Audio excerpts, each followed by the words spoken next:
Parents. So ఈ last వీడియోలో autism గురించి సిమ్టమ్స్ గురించి చెప్పాను. ఆ సిమ్టమ్స్ కనిపిస్తే డాక్టర్ని కన్సల్ట్ అవ్వాలి, ముందు జాగ్రత్త తీసుకోవాలని చెప్పాను. సో ఈ వీడియోలో ఏంటంటే, ఈ రోజుల్లో మనకు భయపెట్టించే వర్డ్ ఆటిజం కాబట్టి పేరెంట్స్ ప్రతి ఒక్కరూ ప్రతి మైల్ స్టోన్ కొంచెం డిలే అయినా సరే, రీచ్ అవ్వలేకపోయినా సరే, ప్రతిదానికి ఆటిజం అనే దాన్ని అంటగట్టేస్తున్నారు. స్పీచ్ డిలే అవుతున్నా కూడా దాన్ని ఆటిజం అని అనుకుంటున్నారు.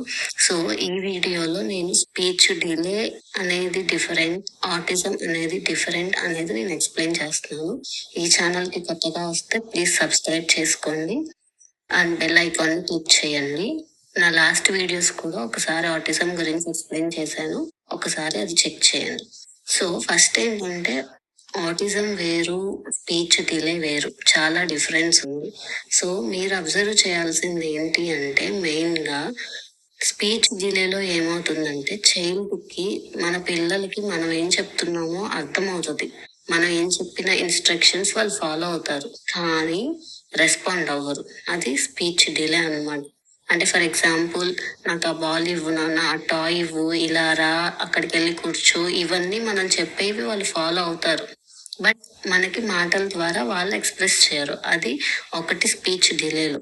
బట్ ఇదే ఆటిజంకి వచ్చేసరికి మనం చెప్పింది కూడా వాళ్ళు వినరు. ఇటు రా అన్న రారు, కూర్చో అన్న కూర్చోరు, బాల్ పాస్ చేయని చెప్పాను, బాల్ పాస్ చేయని చెప్పినా కూడా వాళ్ళు పాస్ చేయరు. ఇది డిఫరెన్స్ అనేది మీరు చాలా కేర్ఫుల్ గా అబ్జర్వ్ చేయాలి. సెకండ్ వచ్చేసి, నేను లాస్ట్ వీడియోలో చెప్పిన సిమ్టమ్స్ లోనే ఐ కాంటాక్ట్. ఈ ఐ కాంటాక్ట్ కూడా ఎలా అబ్జర్వ్ చేయాలంటే, స్పీచ్ డిలే ఉన్నప్పుడు ఐ కాంటాక్ట్ పర్ఫెక్ట్ గా నార్మల్ గా ఉంటది. అంటే ఎగ్జాంపుల్, మనం వాళ్ళతో మాట్లాడుతున్నప్పుడు వాళ్ళు మన ఫేస్ ని చూస్తారు, నార్మల్ గానే ఉంటది. బట్ ఆటిజం దగ్గరకు వచ్చేసరికి ఐ కాంటాక్ట్ అనేది మనం మాట్లాడి మన దగ్గర కూర్చోబెట్టుకొని మన వాళ్ళకి కబుర్లు చెప్తున్నా మన ఫేస్ లో ఫేస్ పెట్టి మనకి ఐ కాంటాక్ట్ ఇచ్చి స్మైల్ చేయడం లాంటివి ఉండదు. ఇది చాలా బిగ్గెస్ట్ డిఫరెన్స్. ఇది మనం అబ్జర్వ్ చేయాలి. థర్డ్ వచ్చేసి సోషల్ బిహేవియర్. స్పీచ్ డిలేలో ఆడతారు, కిడ్స్ అందరు పిల్లలతో మింగిల్ అయ్యి ఆడతారు, అన్నీ నార్మల్ గానే ఉంటది. ప్రాబ్లం వచ్చేసి వాళ్ళు ఎక్స్ప్రెస్ చేయరు, అంతే. అది స్పీచ్ డిలే అంటారు. ఆటిజం లో మాత్రం వాళ్ళు అసలు సోషల్ గా మింగిల్ అవ్వరు, వేరే కిడ్స్ తో ఆడుకోరు, ఈవెన్ మన పేరెంట్స్ తో కూడా వాళ్ళు ఇంట్రెస్ట్ చూపియరు. వాళ్ళు ఎలోన్ గా వాళ్ళ జోన్ అనేది వాళ్ళ జోన్ లోకి వెళ్ళిపోయి ఎలోన్ గా ఉండటానికి ఎక్కువ ఇష్టపడతారు. సో ఈ సిమ్టమ్స్ మాత్రం చాలా కేర్ఫుల్ గా అబ్జర్వ్ చేయాలి.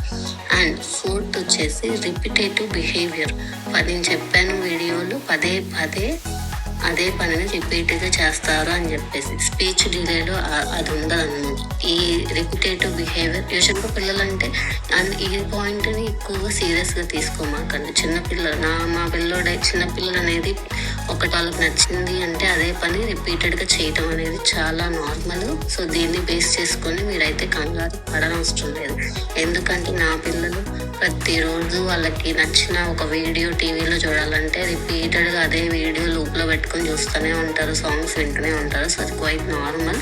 బట్ ఆటిజంకి వచ్చేసరికి ఏంటంటే, సేమ్ పని కాదు యాక్చువల్గా, ఒకటే హ్యాండ్ మూమెంట్స్, గెస్చర్స్, టాయ్స్ పెట్టడం కానీ ఇలాంటివి, వాళ్ళు ఇచ్చే ఫేషియల్ ఎక్స్ప్రెషన్స్ పదే పదే అవే మూమెంట్స్ ఇస్తూ ఉంటారు. సో అదొకటి కేర్ఫుల్ గా అబ్జర్వ్ చేసుకోవాలన్నమాట. సో ఈ వీడియో నుంచి నేను చెప్పేది ఏంటంటే, లేట్ గా మాట్లాడటం స్పీచ్ డిలే అంటే అది డైరెక్ట్ కనెక్షన్ టు ఆటిజం అనేది కానే కాదు. బట్ నేను ఈ వీడియోలో చెప్పిన పాయింట్స్ అన్ని అబ్జర్వ్ చేసి మీకు డౌట్ ఉంది అంటే ఇమీడియట్ గా పీడియాట్రిషియన్ ని కలవటం అనేది చాలా ఇంపార్టెంట్. విత్-ఇన్ 3 years లోపే మనకి ఇవన్నీ మనకి తెలుస్తాయి. విత్-ఇన్ 3 years లోపే మనకి వాళ్ళ మైల్ స్టోన్స్ రీచ్ అయ్యి ఒక ప్రాపర్ గా వాళ్ళు అన్ని యాక్షన్స్ చేయగలిగే స్టేజ్కి వెళ్ళిపోతారు. కాబట్టి ఈ డిఫరెన్స్ ఏంటి కనుక్కొని కంగారు పడద్దు, టెన్షన్ పడకుండా డాక్టర్ని కన్సల్ట్ అవ్వటంలో తప్పు లేదు. ఈ వీడియో కనుక మీకు యూస్ఫుల్ అనిపిస్తే ప్లీజ్ లైక్ చేయండి, షేర్ చేయండి, మీ ఫ్రెండ్స్కి షేర్ చేయండి, కమెంట్ చేయండి. మీకు కనుక ఏమన్నా డౌట్ ఉంటే ప్లీజ్ కమెంట్ చేయండి. ఇలాంటి వీడియోస్ మీకు ఇంకా కావాలి అంటే ఛానల్ని సబ్స్క్రైబ్ చేయటం మర్చిపోవద్దు. Thank you parents.